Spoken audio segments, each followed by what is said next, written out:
Good morning and Jai Hind students. I am Kanchan, your English teacher. This time I have taken the poem Wind. It was written by Subramania Bharati in Tamil language and translated by A.K. Ramanujan in English.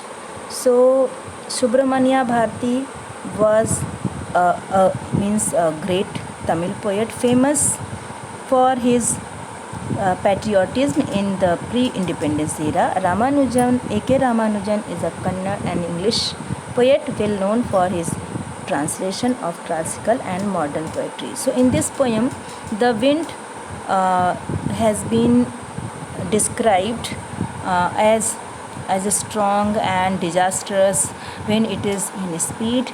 So the poem derived from the poet's observation and devotion, and he sees the effects of the wind in general and in when it is in stormy weather. So it destroys so many things, and also he praises the wind god. We are able to appreciate the keenness of the poet's vision and his unique thought process about something as apparently simple as the wind. The poet suggests everyone to be strong physically and mentally, to face the challenges, obstacles, difficulties in our life. And in this poem, wind has been has been compared with difficulties in our life. So let's start.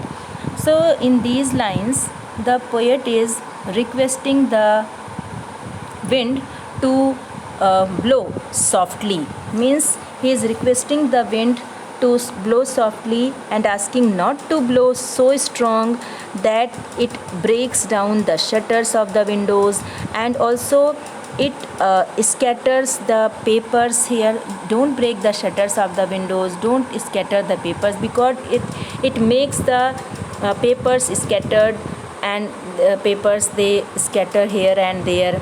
Don't throw down the books on the shelf. It also throw down the books on the shelf, and that are kept on the shelves. So because it is forceful, it is so strong, it is so powerful when it blows strongly.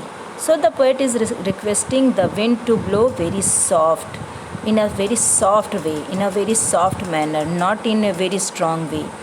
Next is here, there, look what you did. You threw them all down. You tore the pages of the books. You brought rain again. So the poet is saying, see, previously what did you do? You have make them all down. You tore the pages of the books. The poet is saying that the wind of blowing was so strong, and that it created the mess in his room, with the books thrown down from the shelves and also their pages torn.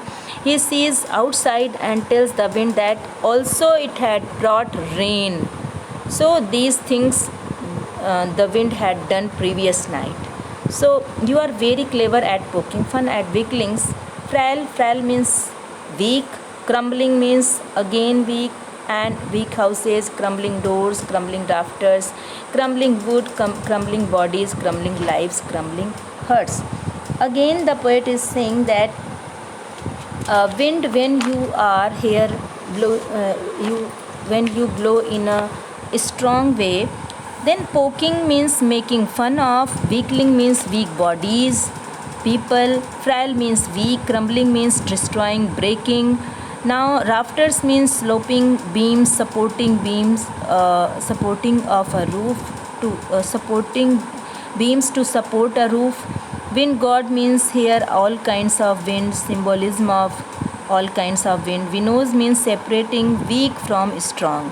So here now the poet speaks in a subdued tone to the wind, saying that it makes mischief whenever if it encounters anyone who is too meek, too weak also, and mild to protest against its action.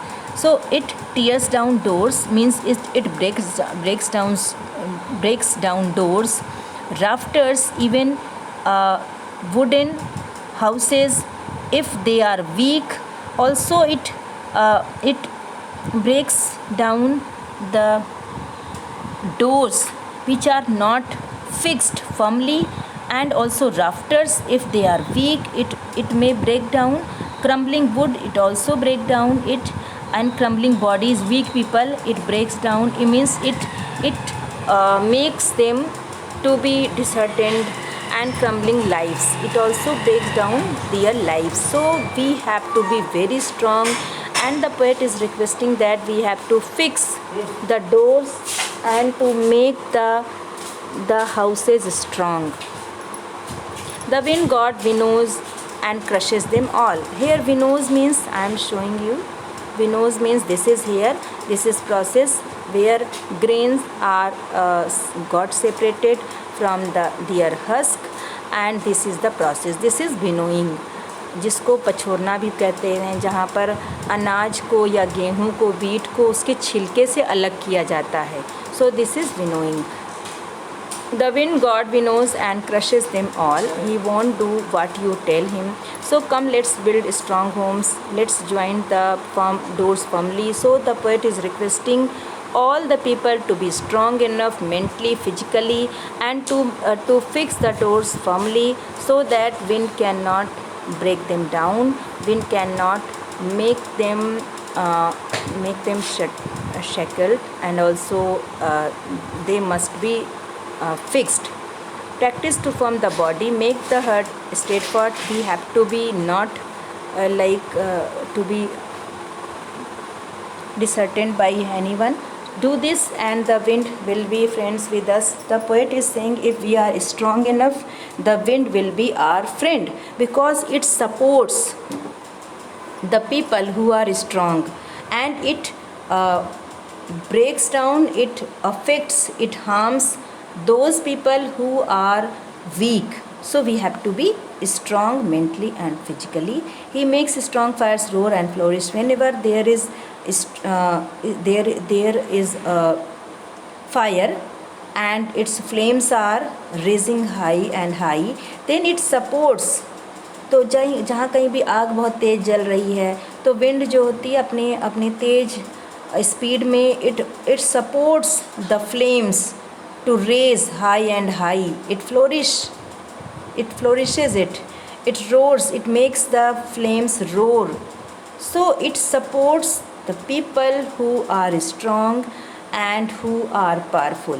His friendship is good. We praise him every day. So here the poet is saying that we are must to be strong enough. We are must physically and mentally fit, physically and mentally strong, powerful, so that we can face the challenges in our life. So in this poem, wind has been compared with challenges, with difficulties in a human life, which we face every day. And this is here winnowing. This is the process of winnowing, and this is a strong wind. Whenever you would have seen, it uproots the trees, it uproots even big trees, it uproots it breaks down the branches of the trees. So this happens. So let's discuss rhyming scheme. Rhyming scheme is free verse, because no line is rhyming. Every line is separate. Here softly windows means no rhyming scheme is here. And if we talk about figures of speech, so figures of speech, first is personification, because the wind has been addressed as a person. Personification is here, and anaphora is here when we say don't break, don't scatter, don't throw. So don't has been repeated here thrice, so it is anaphora. Next is here crumbling has been repeated, so repetition is here. Crumbling houses, crumbling doors, crumbling rafters, crumbling lives, crumbling bodies, crumbling wood. So here repetition is here. Now here also symbolism. When it says that wind god winnows, wa sound has been repeated, so here is alliteration. Want what, again repetition, again alliteration is here. And when we are saying that it breaks down, it makes fun, so here symbolism also. So these are poetic devices, like as I told you, personification, alliteration, repetition, and anaphora. So these are poetic devices that have been used here, and I hope you would have understood well in this poem. Thank you and Jai Hind.